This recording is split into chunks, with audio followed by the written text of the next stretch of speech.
Hey, my name is Tucker Hartline. I'm 19. I'm from Baroda, Michigan.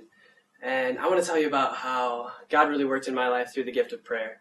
Starting out in my life, me and my family, we weren't overly Catholic. We would go to Mass some Sundays, but that was about it. And that continued all the way up until about 8th grade.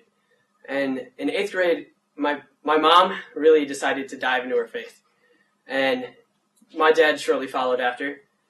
And if it was okay with my parents, I thought, you know what, I tried out. I thought if it's good for them, it's worth looking into. And so I decided I'll go halfway into the faith. I'll try it out and keep trying. And at this time, I was also going to high school. And going into high school with half of a faith, I wasn't strong enough to say no to all the temptations that happened.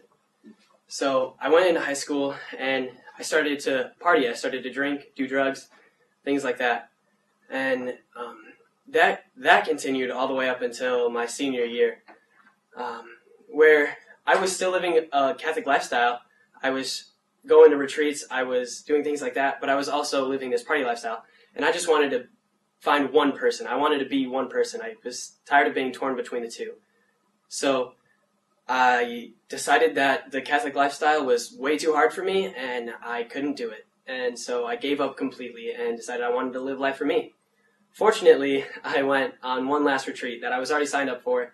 I didn't want to go. I didn't want to get anything out of it, but I went. And the first day, we were in adoration, which is where the Holy Eucharist is transformed into Jesus and is in a monstrance, which is like a display case for the Eucharist.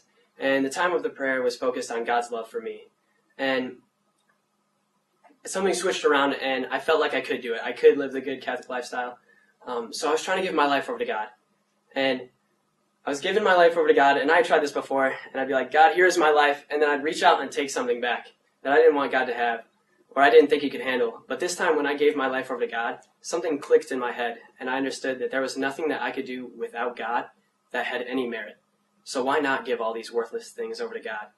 And I'm not going to say that after this my life was perfect, because it by far wasn't. I still fell. I still fell plenty of times. But what it gave me was that desire for the perfection that God calls us to. So every time I did fall, I would get back up, and I would keep trying. And it brought me a lot of joy. It brought me a lot of freedom. So I'd like to encourage you to go all in, to give 100%, because now's the time to dive 100% into the faith and be ready for those temptations. Thank you.